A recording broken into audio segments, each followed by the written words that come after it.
Hey, it's Carrie from Wrap Your Head Around Silks. This is the Expecting Your Earless podcast, now with the Digital Network. How's it going, guys? Thank you so much for tuning in. Before we get started, lots of things always happening with Wrap Your Head Around Silks. Roll it out.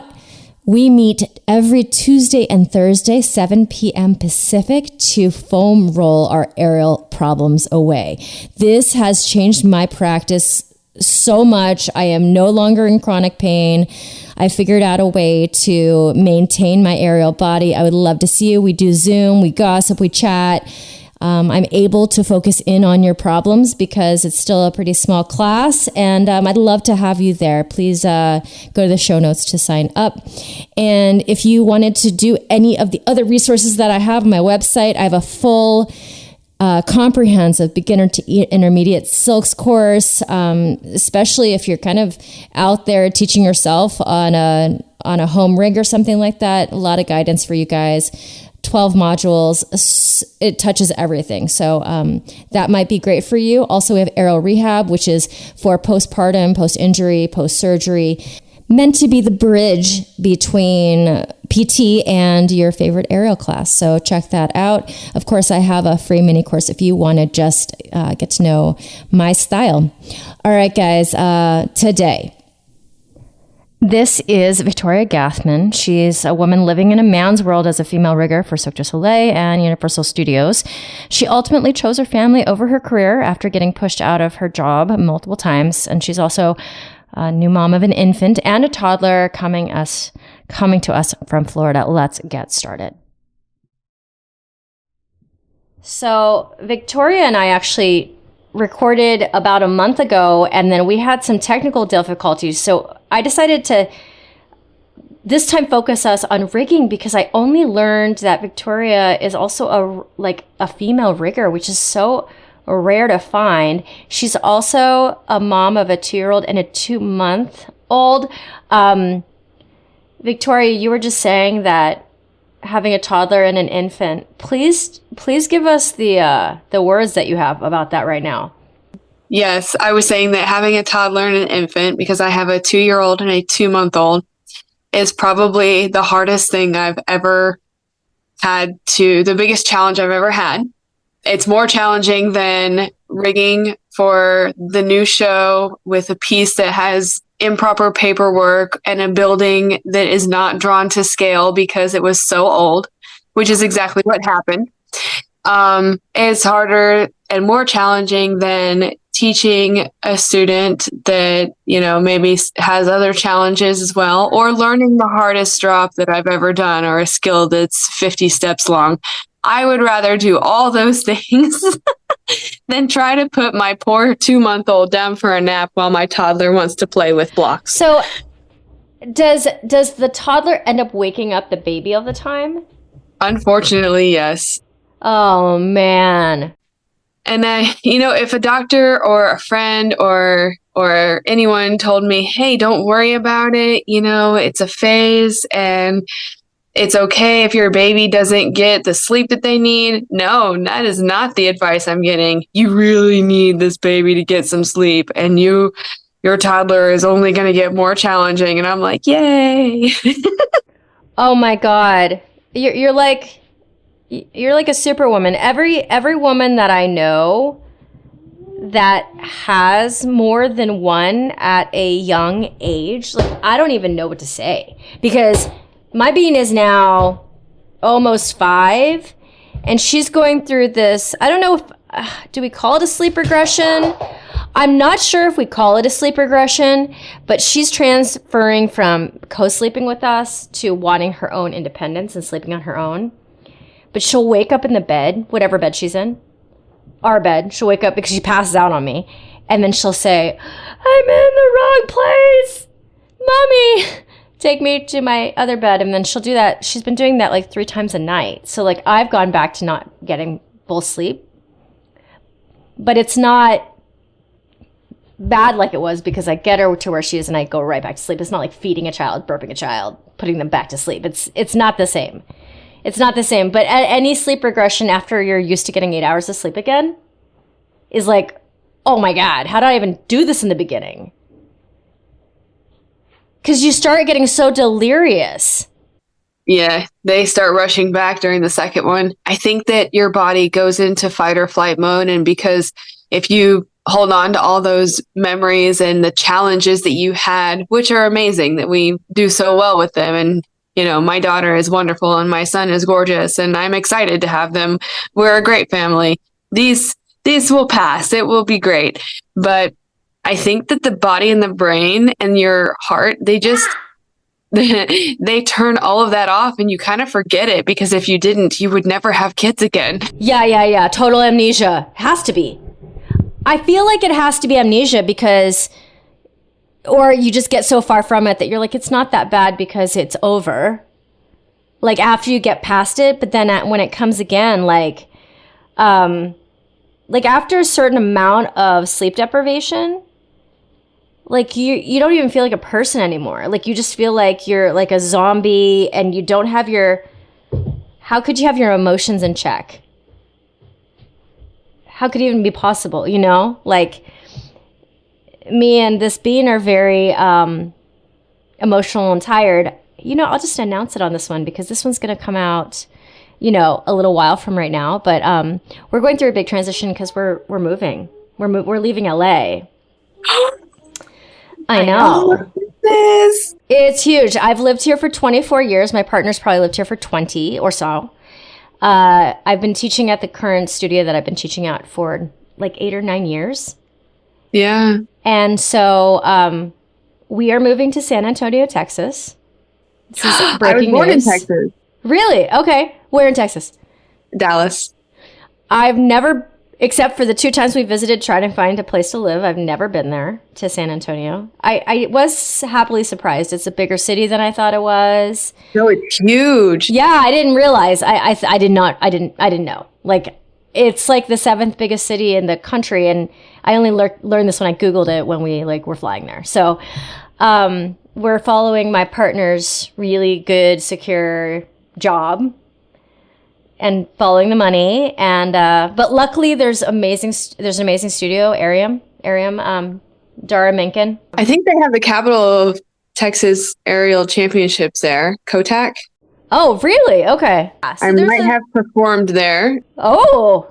That was the only one I ever did, because I was like, oh, I want to give this a try. It was probably like 5 or 6 years ago at least. Okay. I took first in professional hammock and second overall in my professional division. So it was fun. I enjoyed it. Oh my God. I got a lot of really cool people. You know, it's neat to see other perspectives, to check out other people's work and like just meet new people. Yeah, it's wonderful going to festivals and stuff because like it just gets you out of your like aerial community and like go to the worldwide community, or at least the one that's gathered there. But you know, there is a community. That's the biggest thing. Like, it might have been Corpus Christi, not San Antonio, and that would have been a way different situation because there's no aerial there.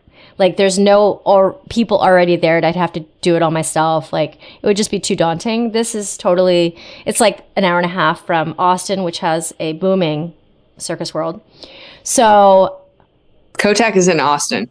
Oh, okay. Yeah, it's not far. It's it's an hour and a half drive, 2 hours with traffic. But yeah, but it's a big transition mostly because of people. Because like oh my God, I have my whole world is here, you know? So it's a lot. And I think me and my partner and my being, I was just texting my partner about it. Like we have to all like go gracefully, try to like give each other a pass because like we're all emotional. We're all tired. She's having meltdowns that she wouldn't normally have. I randomly cried this morning because I had a terrible dream and it just brought everything out. I was like, oh my God. I feel that. I randomly cried because I couldn't get my baby to sleep I'm breastfeeding and Soleil breastfeeding.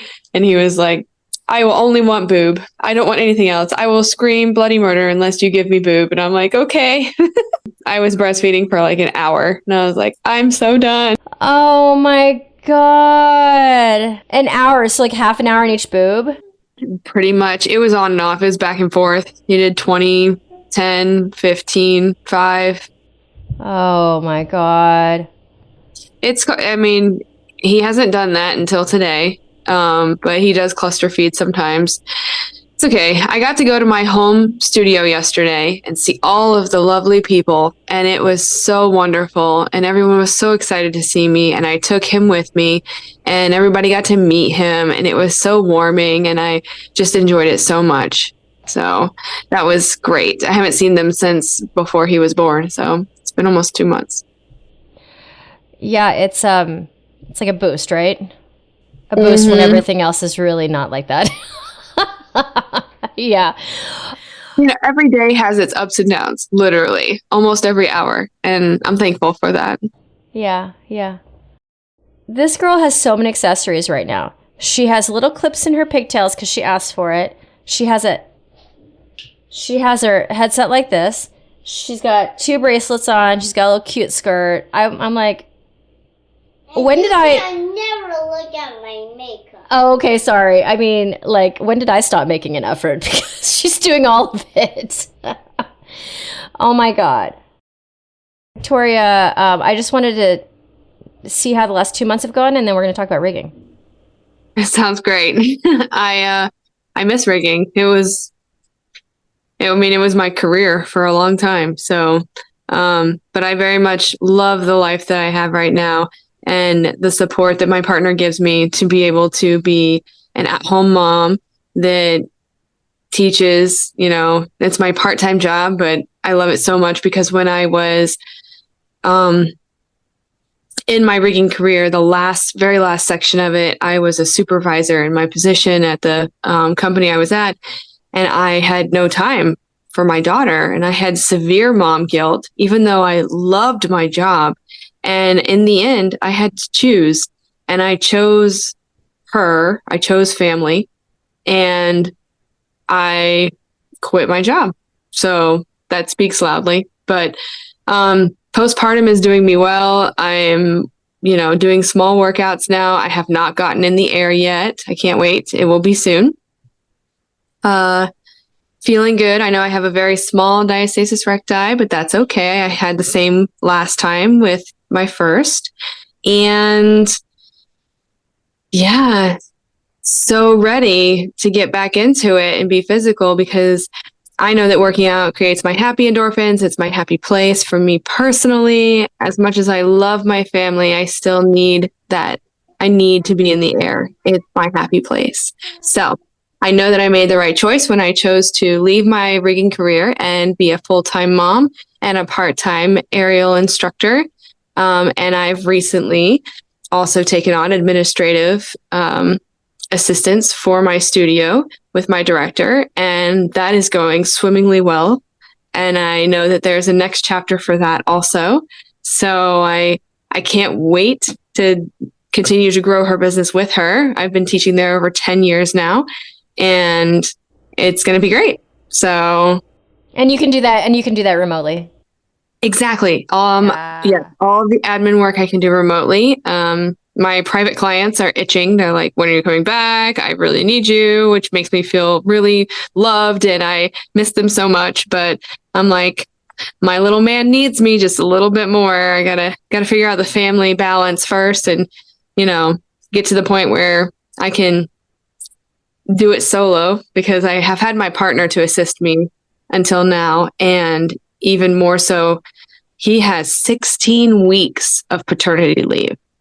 I don't know any other company that has that. He works for Universal Orlando, and he has 16 weeks. So I'm sure that he's ripping his hair out, ready to go back to work, but also it's wonderful to have the support. I don't think anybody else gets that. Oh, that is so good. My partner went back to work in 2 days after the baby was born. No maternity leave or paternity leave of any kind, like no partner assistance? No, but not even that. Like, he was itching to feel like he could support us because financially we were kind of in a transition. Yeah, that's hard. All different shapes and sizes of how families are trying to figure out that first part. Your video went off on purpose. Victoria, when you first got on the call with me the last time, I realize that you are a female rigger, and I don't think that I don't personally know any female riggers that aren't also just like doing rigging kind of on the side so they can work more as an aerialist. Like people who've learned enough. But like you're a full-fledged rigger, like that's your job. It's almost like they're an aerialist who knows a little bit about rigging, and then you're more of a rigger, and then you do aerials not as much of like that was the main thing, your primary. Right? That's correct. Yes. Rigging was my primary. That's actually an interesting situation. It was my primary, but I got into it because I was into aerial. It's interesting. So I went to school to be a lighting designer, and my dream job was to design theater shows because I wanted a big production. And you always shoot for the stars and land on the moon. And I think I did that. I ended up being the lighting designer for Halloween Horror Nights at Universal Studios for 5 years. And I very much enjoyed it. But then I got burnt out and I wanted to step aside. And I was actually at my local rigging shop. We have a little place, Florida Wire and Rigging. And I was in there buying some gear for an upcoming corporate gig that I was doing because I enjoy doing aerial as well. And I was performing on the side. And I met the head of the department for Lanuba for Cirque du Soleil. And the owner of the shop, the rigging shop, introduced us. And he's like, hey, this girl does all her own rigging and she does it right. This is the head of Lanuba. You should meet. And that was my interview. And I got hired without any knowledge. And I learned everything I knew from that job and some very minor prior experience, because as a lighting designer, you have to know how to rig your own design. So I understood calculating weights and using truss and hanging in a large space or a small space, spatial design. So I was good with that. But I had never rigged for people. So understanding a performance rigging was completely new for me. And they taught me all of that after I got hired on. So I was hired on at Cirque du Soleil for Lanuba at Disney Springs. What year was that? That was 2008. Okay. I think. Yes. No. I'm having to do math backwards. And that's very challenging. Mom brain too. Mom brain and math usually don't go together for me. I need a paper. So I was there for almost 5 years. I closed the show, and I was a full-time rigger by the time the show ended, and loaded out the show as a full-time rigger, and received a phone call a year and a half later to install and do creation for Drawn to Life, which is the new Cirque du Soleil show at Disney Springs. That is the 50-50 Disney and Cirque du Soleil show. And they gutted the building to the point where there was dirt.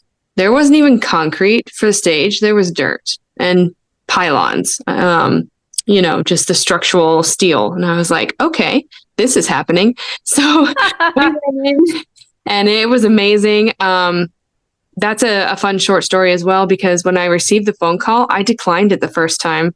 The position I was in was at Universal, and I was part of Universal Creative, and I was the supervisor for the props and model shop at Universal Creative.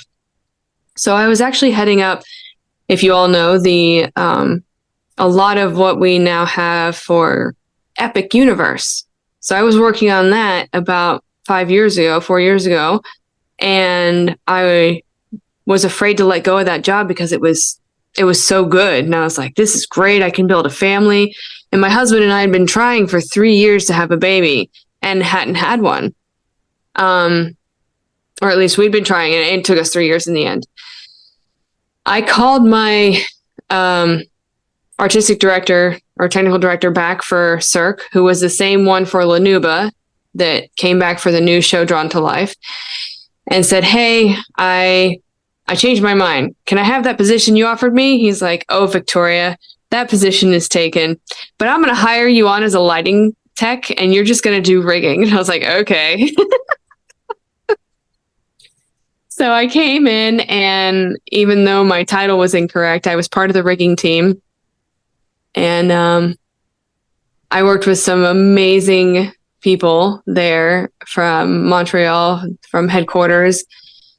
And one of the biggest things is that when you do rigging for Cirque du Soleil, you do a lot of rope access. So a lot of controlled descent. We did a lot of work with power tools on ropes in a construction site with hazardous conditions, with hot work happening around us. And if you understand some of that language, that's a lot. So I was one of the two primary rope access riggers for the install creation for Drawn to Life. And then I ended up being the primary installation assistant rigger for all of the rope that they had in the show, to be able to assist with installing that. So it was quite the journey. And we also opened that show twice. So we opened it once, or we almost opened it. It was supposed to open on March 23rd of 2020. Do the math. The whole world shut down on the 20th. So we shut down and did not open, and everybody went on leave, and we all came back. I was the first group of people to come back. I was in a group of 3. There was a group of 6 that was kept on to be able to do maintenance and just move things. So when you have mechanics, things are greased, things need to move. Like if you have a car and it sits there, it just doesn't do well. So they had a very, very small group of people that came in once a week and just moved things. Well, then they were like, okay, well, we're ready to do more than just move things. We see that the economy is adjusting and that we might be able to move forward. Let's bring these other people in. I was one of the 3 people that they chose to bring in. And I assisted with moving things, which was the basics. And then I started doing maintenance, which was a lot of hanging from ropes. So, really, I've just done court-de-lease my whole life. I'm just saying. I love it. But with a lot of, with wearing a harness and a lot of other things. I know I have more information about being able to wear a harness and safety and human life safety for artistic purpose than I ever thought I would, which is amazing and wonderful. So yeah, we got past that and past the pandemic and rehired everyone that was still available. Some people found other jobs. They couldn't wait. And we had a newer group. So it was kind of half and half. And the world was different. The atmosphere was different. The safety level was heightened. We were all wearing masks. I was getting a snot test to the brain daily. I couldn't get into the building without getting my COVID test. And we'd go in, we'd stand in line and do our thing and wear our masks and eat lunch with our social distancing. And that was fun. I had to wear a mask while I was in the air on ropes, 50, 60 feet in the air. And I'm like, there is no one near me. There's no humans there. I can't lick someone if I wanted to. Why am I wearing this mask? But I wore it. I knew the rules, and I sweat quite a bit, and my oxygen, my O2 sats were amazing. I could breathe upside down doing handstand walks. It was amazing. So that transferred into us reopening the aerial studio as well. And, we moved on from there. The show finally opened and I saw it through almost the first year, and then I got pregnant. And when I got pregnant, I was told that I was the very first lady rigger to ever get pregnant for Cirque du Soleil. Really? And they looked at me and said, what are the next steps? Like, they wanted to know what I wanted to do because the ball was kind of in my court. I went to the doctor several times, did my initial, did my second, did my third. I told them I was pregnant when I was 10 weeks. So a little bit before the end of the first trimester, which is around 12 weeks. And they sat there in shock and said, okay. And then of course we're like, well, what do you want to do? Let's talk to HR. We need to get HR involved. And when HR called me, this lady said, hello, we have never been in this situation before. Here is what we have to offer. You get 8 weeks or 12 weeks, 12 weeks of maternity leave. You can also use your short-term disability or long-term disability if you have it due to any reasons or medical reasons. Please let us know what your doctor says. My doctor had never had anyone from Cirque du Soleil, let alone a rigger who wears a harness, because wearing a harness was the most challenging part. It hugs you in the worst place possible and squeezes you. Like you can't fit into it. Obviously your clothes change, your body changes, and you can't fit. So her response was, well, at 20 weeks, we know approximately 20 weeks that your center of gravity is going to change drastically. And we highly recommend that at 20 weeks, you no longer do your job, that you are no longer in a harness. You are no longer at heights, because I was working 75 feet above the ground in an open air grid, walking beams and truss and doing checks daily and assisting performers. And if I had, for any reason, accidentally, because you never plan it, but if I had accidentally taken a fall, it could have killed my baby, and that would be horrible. So she's like, we highly recommend, even though you are well trained and skilled in your, field, that at 20 weeks, you no longer do that. So at 20 weeks, I went on short-term disability for the next 20 weeks, as well as 12 weeks after that for my maternity leave. So I was out for a very long time. So, Victoria, was there an option to transition you to a non-air rigger? We didn't have that. So our rigging team was a team of 6. We're very small. And every position requires you to wear a harness. And because I couldn't wear a harness, I was automatically not allowed to be a rigger. I was cross-trained in lighting. However, I was cross-trained on a spotlight, and our spotlights are in the air, and you have to wear a harness. So I couldn't go to the lighting department. And then I really didn't have there was no other department that needed the assistance for that period of time that wouldn't have taken away from another person's income and taken somebody else's job. And I understood that. So myself and the technical director were in a position where we did what the doctor ordered. And at 20 weeks, I hung up my harness and I walked away. And I called them when I was done. After I had the kid, I was like, all right, baby's out. I have, 8 to 12 weeks for recovery, and then I'll be able to come back. What's the plan? They didn't really have one at the time, but they did a couple weeks later. Yeah. Unfortunately, their answer was not conducive to a mom. Yeah. And I want to put it as, I'm trying to figure out how to say this in the most professional way.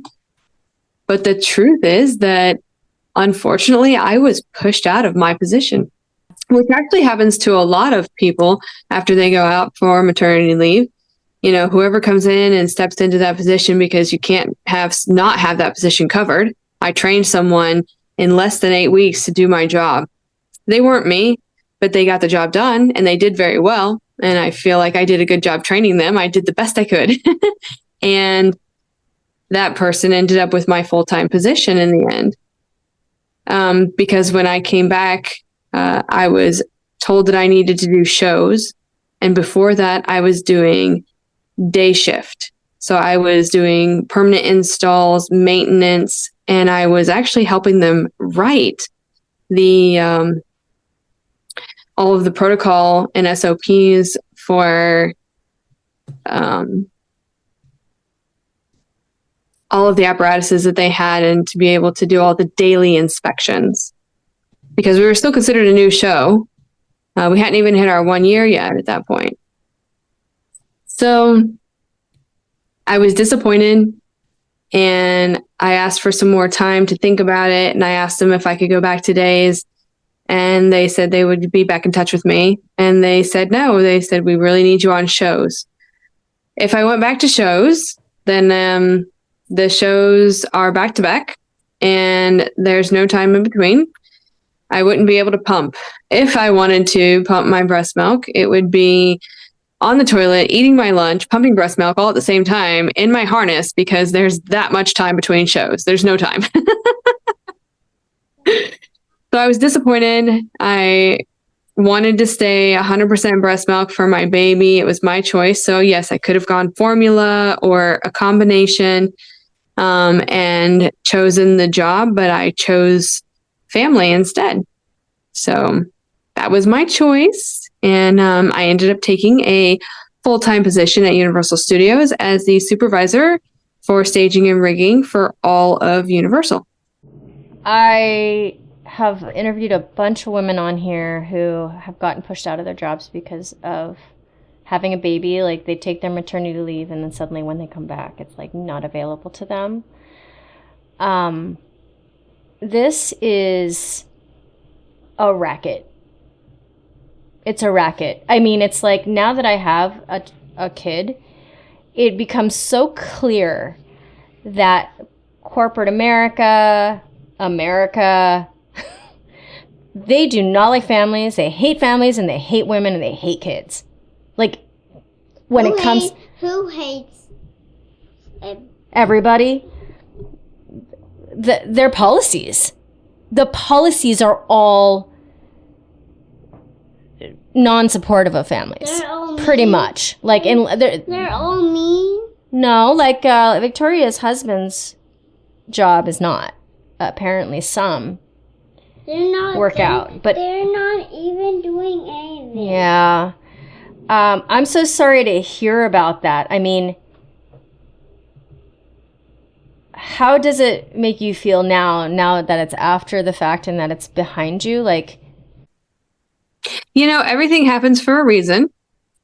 And the job that I ended up taking instead fell into my lap, because during the period, the postpartum period and my maternity leave for Cirque du Soleil, I got an email saying, because I've worked for Universal Studios at the time I had worked for them for 16 years or 15 years. And because when I left there and went to Cirque du Soleil, I stayed on as a seasonal employee, and I would go work during the heavy seasons like Christmas and Halloween and Mardi Gras, and just pick up a couple shifts here and there to assist the team and to keep my status. And when we all went through COVID, I've always wanted to have something in my back pocket on the back burner just in case. So I kept, my status the way that I could, so that I would always have a backup plan. And now having a family, I feel like I needed the backup plan more than ever. But I got an email from Universal saying, would you like to take this exit survey due to your unemployment status? And I was like, excuse me, what just happened? So I got an email saying that I was let go from Universal because I didn't do my hours during my pregnancy. And I was like, guys, I was pregnant. I couldn't do it. And they're like, well, unfortunately, because you're seasonal, you're not protected. And I was like, what? How does that have anything to do with my status? I'm pregnant, whether I'm full-time, part-time, seasonal, casual, you name it, performer, it doesn't matter. I couldn't physically do the job that I normally do. Yes, well, you could have reached out to us and we would have been able to get you hours in another location. I was like, oh, okay. that was disheartening since I'd been with entertainment for so long. But I texted my supervisor and didn't get an answer, and called him, didn't get an answer. So I went ahead and I started moving up the chains. I called the manager and I called the director, and I got an answer. I said, hey, got this email. Did I really get let go? And he's like, yes, unfortunately you did. We're actually in the process of, I said, I tried to get a hold of my supervisor and I couldn't get a hold of him. And I know that there is no manager right now. And he goes, yeah. Because the manager I reached out to explained it to me. And the director said, well, you're correct. The supervisor recently resigned and we are in the process of hiring a new one. I said, oh, really? He goes, why? Are you interested? I said, maybe. He goes, do you want to interview for it? We can interview you tomorrow. I was like, that would be great. So I did an interview. I feel like I was headhunted for the position, which made me feel better since I was kind of being pushed out of Cirque du Soleil and now I'm being requested to come back or stay for Universal. So I was like, oh yeah, great. This will work out great. So I went ahead and I did the interview and I was presented with an opportunity, which I accepted and became the supervisor for staging and rigging. That lasted 10 months and I was pushed out of that position as well. Oh la la. Due to not working, refusing to work a 70 or 80 hour work week, which I was already working at home, working when I was there. I was present in the field for anywhere from 7 to 10 hours a day. And then I was working any days that I was quote unquote off or not in the field or at, on property. I was on call. I had a cell phone and a laptop. They knew they could get a hold of me day and night. My daughter, I was still breastfeeding her and I was pumping and taking care of her. And so everything happens for a reason. In the end, I was having severe mom guilt and trying to work through emotional and mental struggles of what to do and how to spend my time between a job that I liked and loved and a career that I wanted to follow because I was like, this is perfect. This is a salary position. It has good income. It has flexible hours. I can come and go for the most part when needed because I had a crew in day shift, evening shift, and overnights. I had a crew on property 24/7. So if anything happened or anyone got injured or they had a question or they needed a purchase or whatever, I needed to be available for that. That ended up being incredibly taxing on me. And what I thought was going to be a simple answer in a positive situation for my family ended up being very stressful. And again, creating that like severe mom guilt because I was like, I'm not going to know my daughter. What am I going to do? And they were like, hey, we don't think you're performing to your standards. My jaw dropped. I just started crying. I was like, I am running this whole department by myself. Why are you saying this to me? Came out of nowhere. And in the same breath, they're like, this is coming from the same guy who asked me to interview and offered me the position, the director. And he said, we highly recommend that you put in your 2 weeks notice or take a 30-day leave of absence and look for another job internally. We don't think this one's working out for you. And I was like, what? What is happening?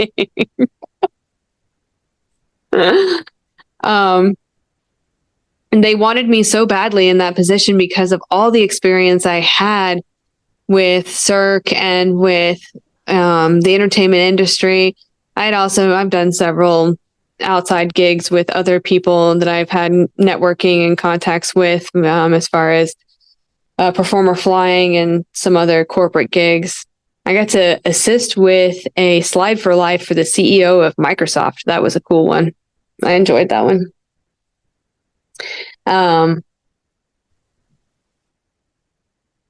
I've never felt so exiled for having a family.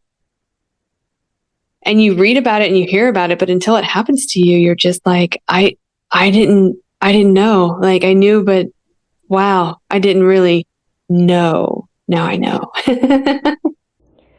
Well, one of the questions I was going to ask you was, like, what is it like being such a minority, like women? I mean, how many, like, what's the percentage, like on any given like workforce? Less than 10%. I want to say it was 5%. I can officially tell you that I know 3 other amazingly talented lady riggers that are professionals. And of those, well, I'm sorry, I can say 4 others. They are all from different backgrounds. But of the 3 that were riggers first, 2 of them are also incredibly talented aerial performers. And then one was a performer who turned rigger. Like they were an aerialist first, and then they decided to move and transition into rigging. And then I have another lady rigger who is currently still rigging. And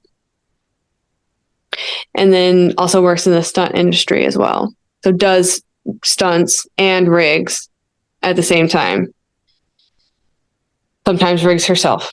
And I was like, don't you want some kind of liability in there in between? She's like, I trust myself. I don't trust them. I was like, okay, I get it. That's good. Good for you. It's hard,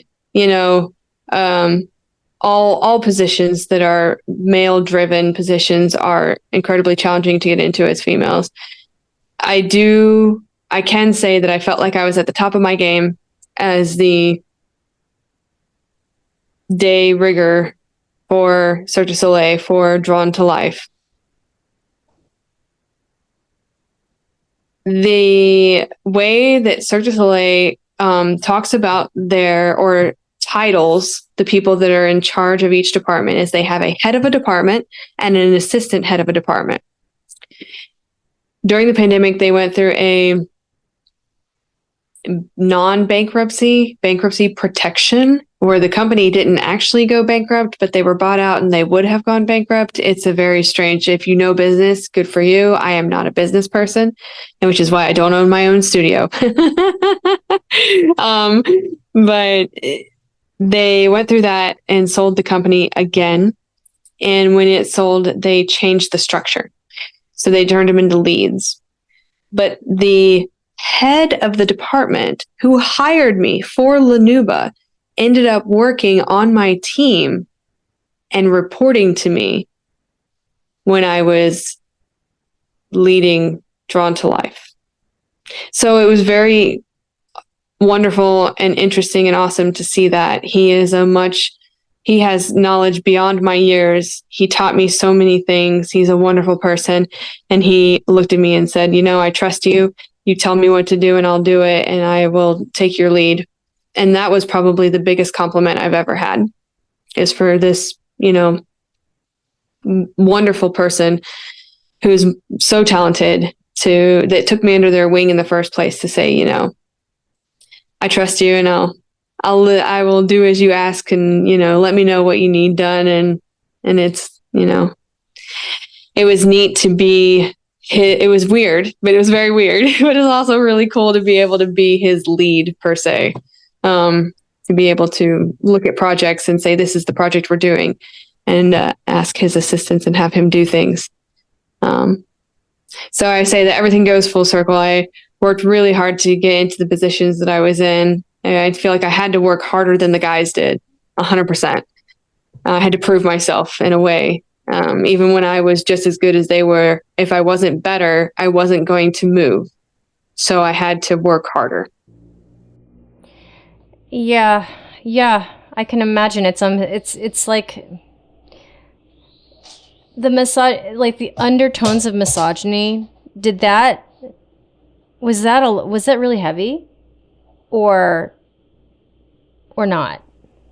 It was at first. And I think that's because I had a lot to learn. Okay. And they didn't want to take the time to help. So I don't know if it would happen to anyone or if it happened harder to me because I was a girl, but I even got it from the other girl rigger that was there. So when I came on to Lanuba, there was another lady rigger there. And yeah, she wasn't very helpful. I thought she would be. And I was like, yeah, girls unite. No, it's a doggy dog world. And she thought I was trying to take her place. And she did not want to help me at all whatsoever because she had already worked hard to get into her position. So now she felt like she needed to secure hers, and have that safety factor. So I was a threat to her. It was very strange to get started in the industry on that level of professionalism. There's different types of rigging, which if you're in that industry, you know that. And so a lot of people understand truss and motors, which is still challenging and requires a good amount of knowledge. However, being able to do a lot of checks and balances, rig loads, do math, splice rope, and take apart a trapeze rig and put it back together. Those are things that aren't common. So when you do learn them, you have that information and you become important. Like, that's good. That's a niche position to be in. It's hard to find. So it was cool. The highlight of my career was being part of Cirque du Soleil and closing Lanuba and opening Drawn to Life. I would not give it up for the world. It was amazing. The people are wonderful. I feel like this story isn't done for you. See what happens when your kids are a little older if you choose to go back to that. No, I'm the bigger sister. You're a bigger sister. You are a bigger sister to Victoria's because they are younger than you. It's true. I think there's still a possibility that, that chapter is not completely closed in my life. But right now I'm focusing on the family. And I'm good with that. Yeah. Sometimes I have resentment that women have to do what women have to do. Like when it comes to everything, like the role that we play, and then we're hated for the role that we're playing. And, my partner gets frustrated that, like, we get frustrated at each other. Like, we're each other's target for frustration. And when he gets really frustrated, he's like, why don't you go get a, full-time job? I was like, what, are you going to stay home with the kid the whole time? You know what I'm saying? What you're asking is not possible. Unless we were millionaires right now and made a whole bunch of money, or you're willing to put her in daycare full time. No, and I know there you go. The cost of daycare, you might as well, your second job is going to pay for that anyway. So, well, I mean, it's just frustration because he's working so hard, and the perception, even when my friends who are female start, if they take on a full-time job and they hadn't before, and they get home, there's always a realization of, oh my God, I'm so tired. Working full-time is so tiring. And then the person who is, I'm a stay-at-home mom, but I also have my own business, and I'm also trying to do half the bills. What do we even call that? That's not really a stay-at-home mom. That's oh, let's go take a nap because you woke up 1,000,000 times last night, little bean. So it's like, I get resentful of not necessarily my dude, but dudes. Why are women getting pushed out of jobs? Yeah, can I finish? 2 minutes. No. All right. I had a lawyer on here, and when she's a hobbyist aerialist, and when she was pregnant, she was pushed out of her law firm because she couldn't do the same amount of hours. It's like, all right, we're gonna call it a day, right? And you need to go wash your hands. You got pen marks all over you. Victoria, I appreciate this interview and the last one, even though it did not see the light of day because of technical issues. But I think that we had such a different perspective from you. I do not appreciate this podcast. You don't appreciate this podcast? No. This podcast was horrible. It was a horrible podcast? I disagree. But she didn't listen to any of it. You're just waiting for me. That's why you think it's horrible. But just a very unique perspective that you have. Podcast has to be down now. Okay. Victoria, thank you so much for carving out the time. I know it is a very busy time for you, and we'll do a check-in in like a year or so and see how you're doing. That sounds great. Thank you so much for your time, Carrie. I really appreciate it, and I really enjoyed this podcast and all the things that you have to offer, all the classes and such. I think that's wonderful, especially for people that are going to still be able to connect with you even though you're moving. I can't believe you're moving. Oh my goodness. I can't even believe it either, dude. I mean, it's like I've been here for so long, I don't even know what to do with myself. You know, like, I don't know. So anyways, the breaking news was here, and then we got this amazing perspective from Victoria. Yeah, guys, it's a whole new world. We're gonna see what happens. My friends, thank you so much for tuning in. I appreciate you so much. If you'd like to be in the podcast, just send me a DM or email me, Carrie@wrapyourheadaroundsilks.com. This is for you guys. It's for the worldwide community. So if you have a story that you'd love to share, please reach out. I'd love to have you as a virtual student. So if you go to the show notes, there's links for all of my online resources, free mini course, comprehensive beginner to intermediate, and aero rehab as well. I'd love to have you guys there. And check out Greener Grass. It's the podcast that I do with Kelly McVeigh. And we talk about so many things that you might care about. And then we also just gab. We have so much fun. Please leave me a 5-star rating and review. It makes such a huge difference. So I would appreciate that with all of my heart. And thank you so much for tuning in and listening. Over and out. This is Carrie with Wrap Your Head Around Slugs. This is the Expecting Your Host. Open up.